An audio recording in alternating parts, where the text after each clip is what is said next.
All right, Garth Jenson here today with Huntin Full. We're bringing another Mastering the Draw license application strategy to you. And today I'm going to be touching on Colorado deer and basically rolling into just the changes that this 2021 through 2024 season structure is bringing. And it's all coming to a head this year, and it's just going to be prolonged. So today I'm going to be touching on the potential impact of these later rifle seasons to mule deer.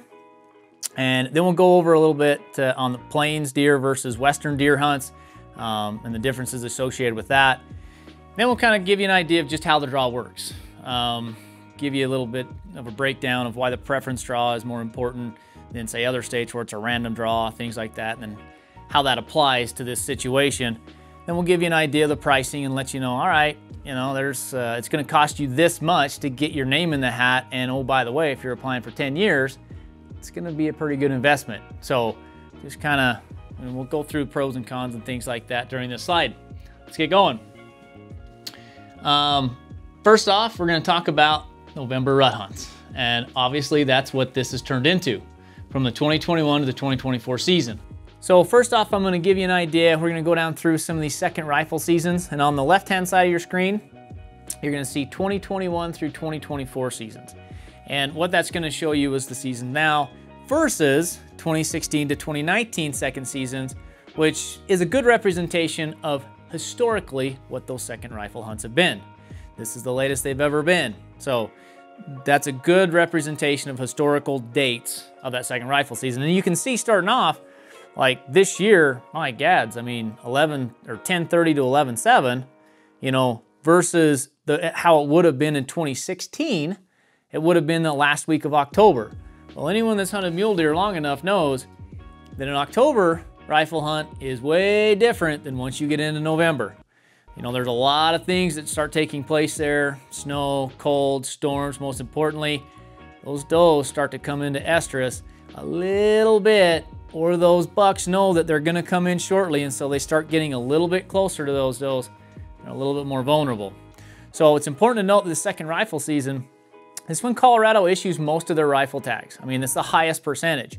They always issue more second season than third season tags, in part because they know that during the third season, those bucks are a little bit more susceptible to being harvested, and the older age class could take the brunt of that.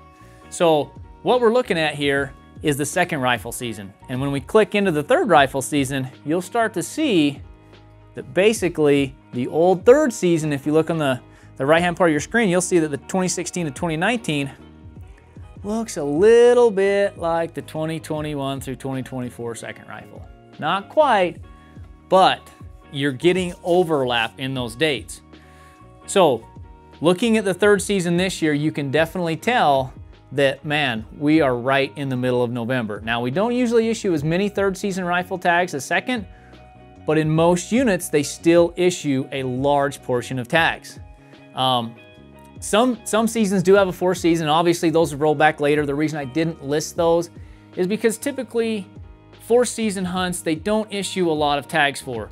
And biologically, it's probably not going to impact the overall numbers of mature bucks in that herd population because they just don't have enough tags. Typically, there's anywhere from 20 tags, maybe up to 100 in some of these really, large deer population areas, or areas that have multi-units included in them where they can sustain that. But the third season, if you start issuing this many tags this time of November, you're gonna put a hurting on that mature buck population. And that's why this is really gonna have an effect on them going forward. And that's why this year is such a big deal. Now, planning for this. As we touched on just barely, the difference and why it's different from past years versus this year, or the past 5-year season structure versus this 5-year season structure, which we're already into the second year in 2021. 2021 is going to be a big deal, and the point creep is really going to take off this year because we knew about these season dates last year. So going into that, understand that there was a lot of applicants that withheld their application last year and just pointed up for the year, and now they're ready to go. And they're going to take a stab at whatever unit they can realistically guarantee just so they're going to be in the game and they don't want to miss out. So a lot of times they're going to overuse those points. They're going to go in there, say a unit took 12 points last year to draw, or there's a percentage of guys with that. They're going to jump in there this year with 15 to 17 points and some more. It's not always going to be that drastic, but prepare for it. You know, oftentimes what we see is the more tags that are being issued, the less of an impact we see, or the less point creep we'll see. This year we're going to see it, 100% guaranteed. But if you look at some of these hunts that have more tags, it's likely that it won't be impacted as much. Second season, I could see that not being impacted as much, but for that guy that was looking that was on 12 points and he's like, man, I'm pretty close to drawing this hunt this next year. Now he can't. He might be looking at a second season in that specific unit if he's hung up on hunting that unit. So just be aware that point creep is going to take a big jump this year.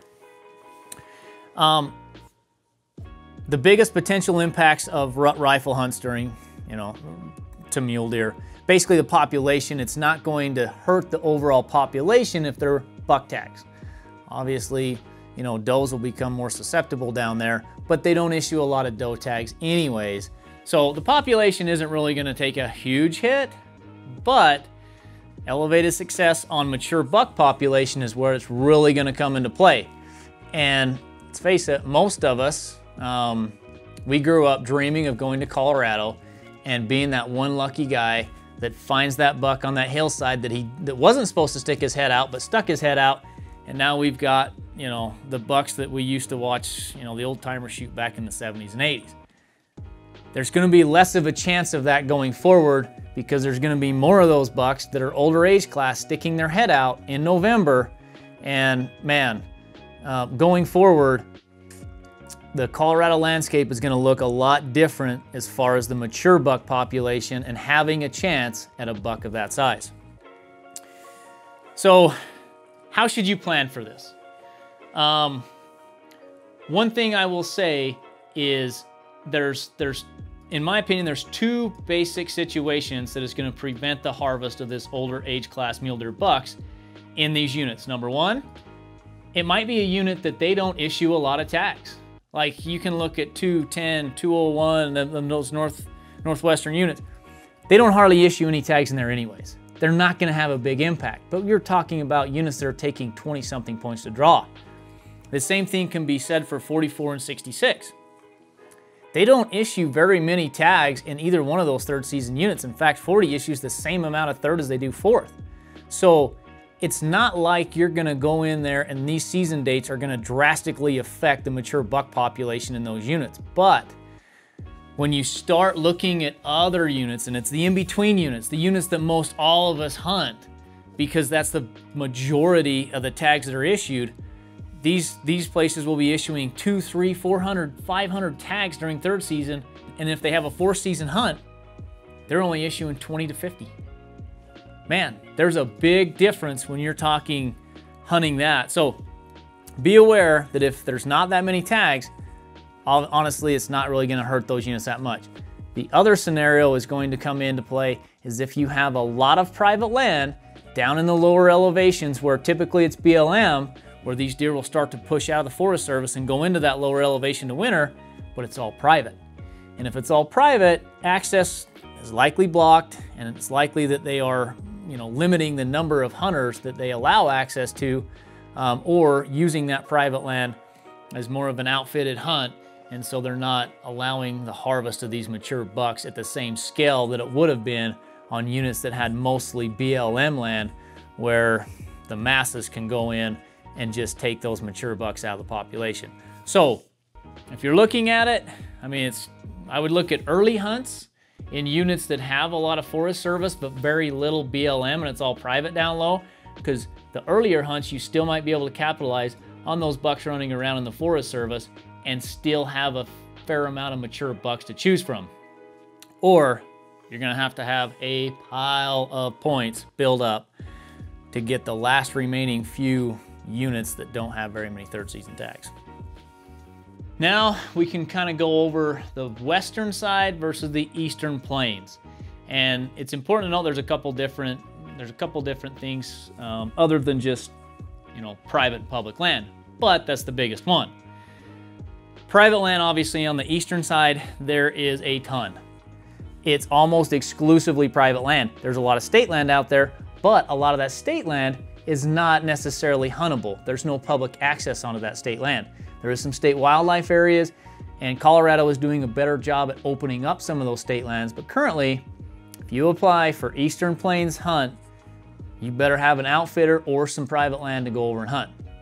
Obviously, versus the western side, it's mostly public land. So it's not necessarily the availability or the hard to draw tags, because it's easier to draw on the eastern side than it is the western side. But in order to be able to hunt, you've got to have something lined up in advance. That brings up outfitters. Now, the difference between west and east, pricing varies greatly. It can, I should say. There is some mule deer hunts on the eastern side that honestly will look like a conservation tag out of Utah. You're talking $10,000 plus trophy fees. You know, it could cost you upwards of $14,000, $15,000. That's probably the extreme side of it. But for the most part, I would plan on at least $10,000 to get on a good quality area with a good outfitter and have a chance at a mature buck on the eastern side. Versus you jump over the western side, it's a little more reasonable because those outfitters are a little hungrier. They don't have to pay big leases for the most part. When you do see some expensive hunts, they're typically $7,500 to $8,500. And those guys probably have leases they have to pay. So it can vary a lot, but I would say on average, the pricing is going to be $10,000 on the east, $55,000 to $65,000 on the west, you know, give or take a little bit. The availability this year is going to be a little tricky, because if anyone's tried to get an outfitter in the last 2 weeks on the western side for a second or third season rifle hunt, it's tough. Like you are swimming up a river without a paddle.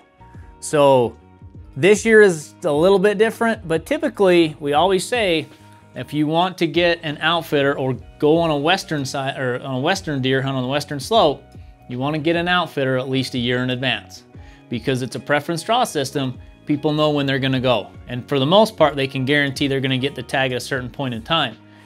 On the eastern side, it's just there's so limited space, and quite frankly they're doing a better job managing their deer over there, and so it's getting more sought after.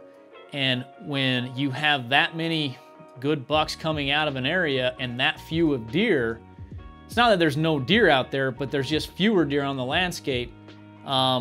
You're 4 to 5 years out sometimes. I mean, at least 2 to 3.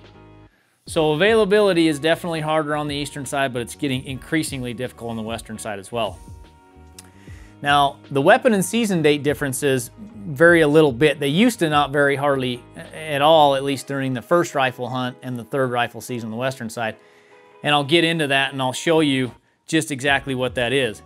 So this is an example of the 2021 through 2024 season structure for the first rifle plains deer season. Really mimics pretty closely to, you know, kind of what the old season used to be for third, and really what the new second season is over there on the western slope.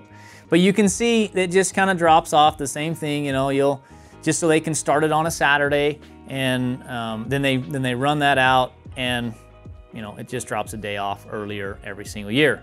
But then when you get to the late hunt, which is the second rifle season over on the plains, it's always December 1st to the 14th. So they save that middle part of November. It's kind of nice. They're not too susceptible. It's not like that those bucks are totally stupid at this point. But they save that for the archery hunters. Kind of a nice situation. But that's the differences between the seasons, and obviously through the slide we showed you before, they're getting into later and later season dates on the western side. Now let's get into the draw and just how to go through and acquire these tags. One thing that's important to note, all deer tags are issued through the draw in Colorado. There is no over-the-counter deer tags.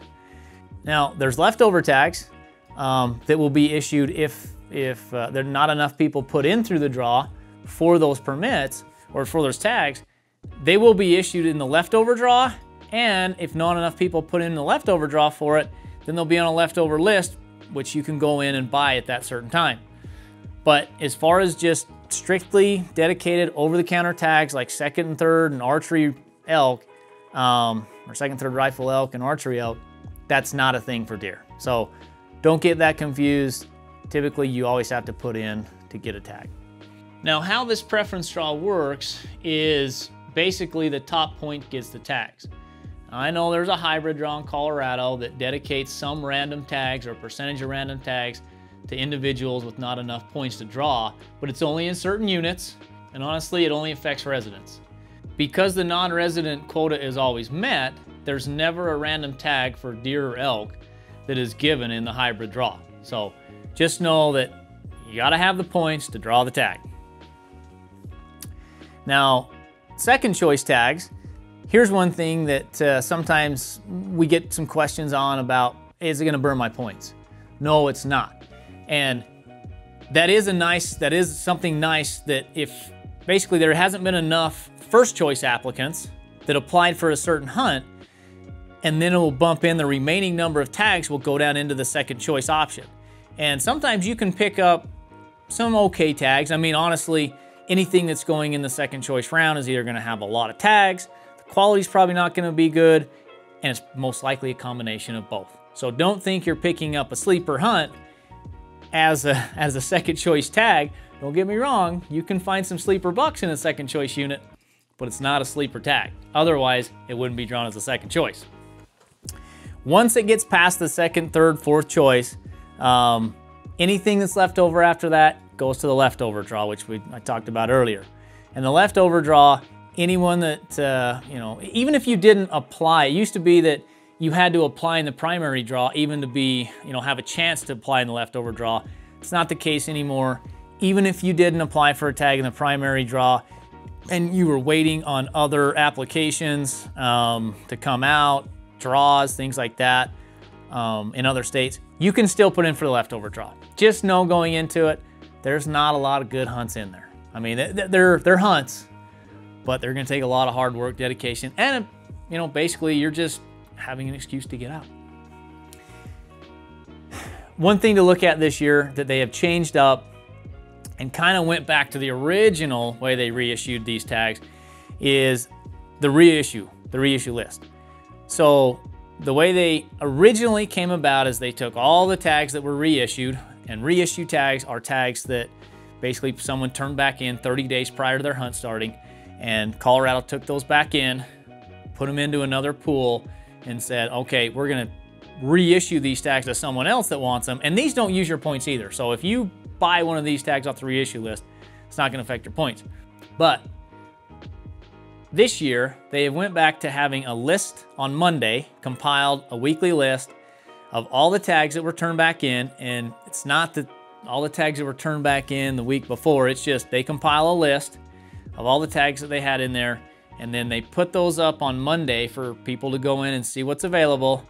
And then Tuesday morning, you can go in and buy that. Now, honestly, it's a race, you know, because I think this year it's at 10 a.m. Tuesday, and you know, this is kind of you got to loosen up your shoulder and your keyboard fingers and get in there and put in that hunt code, check out, put your information in, your credit card stuff, and get out of there, and hopefully you get out of there with your tag.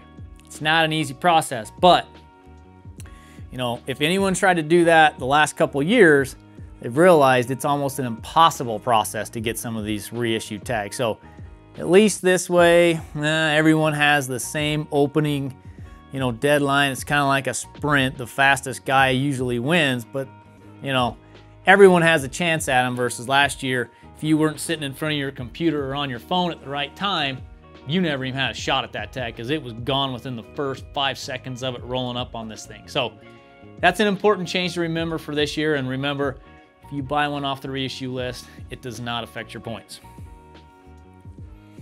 The next way you can get your hands on a tag, and this is kind of circumventing the draw for the most part, is a landowner tag.